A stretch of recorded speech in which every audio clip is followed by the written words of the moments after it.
근접조우, 미확인 비행물체 또는 그와 관련된 생명체를 목격하는 사건을 말합니다. 천문학자이자 UFO 연구자인 앨런 하이넥이 제안한 3단계 분류법이 있으며 이후에 다른 이들에 의해 두 종류가 더 추가됐으나 이 두 종류는 UFO 연구자들 사이에서 보편적으로 인정되지 않고 있습니다. 근접조우는 접촉의 정도에 따라서 등급이 나눠집니다.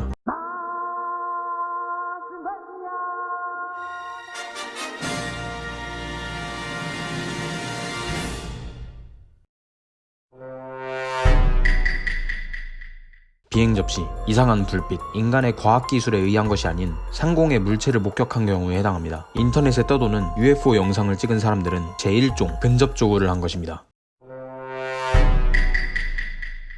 1종 근접조우와 함께 특정 물리적 현상들이 나타났을 때를 말합니다. 열이나 어떤 에너지의 방출, 지역적인 피해, 인간의 무기력 상태, 겁에 질린 동물들, 엔진, 혹은 TV나 라디오 청취의 간섭장애, 사라진 시간 등이 이에 해당하죠. 2종 근접조우는 1종 근접조우보다 훨씬 가까이서 일어난 것이라고 보면 됩니다. 2종 근접조우 사건 중 가장 유명한 사건은 팔코노 사건입니다. 1967년 5월 20일 스테판 마이클락은 평소 취미였던 광석 표본을 찾기 위해 캐나다의 매니토바주 팔코노를 찾았습니다. 광석 채취 중 주변 새들의 갑작스런 소란에 깜짝 놀란 그는 머리 위를 올려다보는데요. 45m 정도 높이에 붉은 원반형의 물체 2개가 떠 있었고 그 중 하나가 근처로 착륙하게 됩니다. 미군의 실험기라고 생각한 그는 근처에서 몰래 그 물체를 30분 정도 스케치하고 접근을 시도합니다. 근처에 가보니 주위가 따뜻했고 유황 냄새가 났다고 합니다. 기체 옆면으로 열린 문이 보였는데 안에서는 밝은 빛이 나왔고 이야기 소리가 들렸죠. 기체는 이음매 없이 매끈했는데 그가 장갑을 낀 손으로 기체를 만지자 장갑 끝이 녹았습니다. 그 순간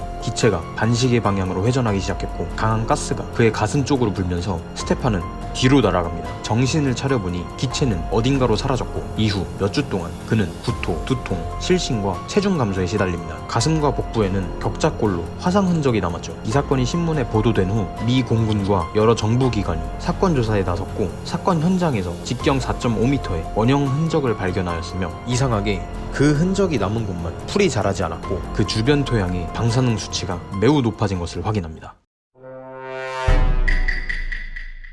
2종 근접조우 플러스 살아있는 뭔가를 그 안에서 관측했을 때를 말합니다. 스티븐 스필버그의 띵작 미지와의 조우 원제가 바로 Close Encounters of the Third Kind, 직역하면 제3종 근접조우입니다. 그리고 그 유명한 로스웰 UFO 추락 사건이 여기 속합니다. 로스웰 UFO 추락 사건은 로스웰의 UFO가 추락했던 사건이다. 유익했으면 좋아요, 알림 설정, 구독 부탁드립니다. 로스웰 사건은 너무 유명하니까 따로 설명드리지 않을게요. 유튜브에도 관련 영상 널렸습니다. 인간이 UFO 혹은 UFO의 승무원에 의해 납치됐을 때를 말합니다. 밀라 요보비치 주연의 영화 The First Kind가 제4종 근접조우에 대해 다루고 있습니다. 보통 납치된 사람들은 UFO 조우와 관련된 기억을 잊고 있다가 최면을 통해서 납치 사실을 깨닫게 되는 경우가 많습니다. 1961년 9월 19일 밤 10시 30분 미국 뉴햄프셔주 번듯한 공직자인 베티 힐, 바니 힐 부부는 차를 몰고 집으로 가던 길에 하늘에서 밝게 빛나는 원형 물체를 발견합니다. 이상하게 움직이는 이 물체를 관찰하려고 차를 멈춘 순간 그 물체는 소리 없이 그들에게 이동합니다. 남편인 바니 힐은 차에 있던 쌍안경으로 그 물체를 보는데 팬케이크같이 생긴 그 물체 안에는 사람 형상의 검은 물체들이 그들을 내려다보고 있었죠. 부부는 공포에 질려 차를 몰아 도망쳤지만 이상하게 차가 나가지 않았으며 주변의 진동과 소음이 강해지고 그 이후의 기억을 잃게 됩니다. 그들의 기억은 집에서 돌아왔습니다. 고장난 시계, 끊어진 쌍안경 끈, 찢어진 신발과 옷, 그리고 사라진 3시간의 기억. 이후 심리적 불안정과 악몽에 시달리던 부부는 심리치료 중 최면요법을 받다가 그들이 UFO에 납치됐었다는 걸 알게 됩니다. UFO 내부로 끌려 들어간 그들은 키 150cm 정도의 회색 피부, 큰 머리, 크고 검은 눈동자를 가진 생물들을 만납니다. 이들은 부부의 피부 조직을 채취하고 뇌파를 검사하고 긴 바늘로 몸을 찔러보는 등 여러 신체 실험을 합니다. 신체 실험이 끝나고 아내 베티 힐은 그들에게 어디서 왔냐고 물어보는데 그들은 지도를 가져와서 자신들이 온 곳을 알려줍니다. 최면요법을 통해 베티가 기억해낸 지도는 수년이 흐른 후 한 천문학자에 의해 실제 존재하는 천체임이 밝혀집니다. 그들이 왔다는 별은 지구에서 39광년 떨어진 그물자리 제타 행성운에 위치한 제타 레티큘리 행성이며 현재 기술로서는 절대 도달할 수 없는 거리에 있었죠. 제4종 근접조우의 특이점은 대부분의 사건이 미국의 중부, 남부, 서부에서 일어났으며 이 지역들의 공통점은 미 공군기지, 핵실험장, 나사 시설 등이 위치해 있다는 겁니다. 회의론자들은 이들의 납치가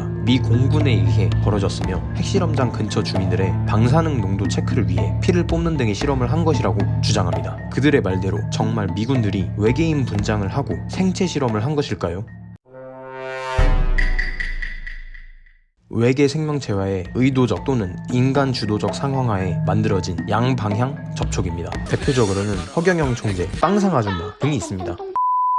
2012년 전 미 국방부 상임 고문인 티모시 구슨 아이젠하워 대통령이 재임 시절 3차례 외계인과 회담을 했다고 주장했으며 2010년 뉴햄프셔주의 헨리 맥클로이 의원은 위 사건이 기록된 문서를 비디오로 녹화하였다는 발표를 했었습니다. 관련된 문서나 물증 중 공개된 것은 없으나 아이젠하워 대통령의 외계인 접촉설은 지금까지도 많이 회자되고 있습니다. 저는 올 여름 자전거를 타던 중 먼 하늘에서 뭔지 모를 물체가 이상하게 위아래로 움직이는 것을 보고 영상으로 담으려고 한 적이 있습니다. 너무 멀어서 결국 폰에는 안 담겼는데 움직임을 보았을 때 비행기는 절대 아니었습니다. 여러분은 UFO를 보신 적이 있나요?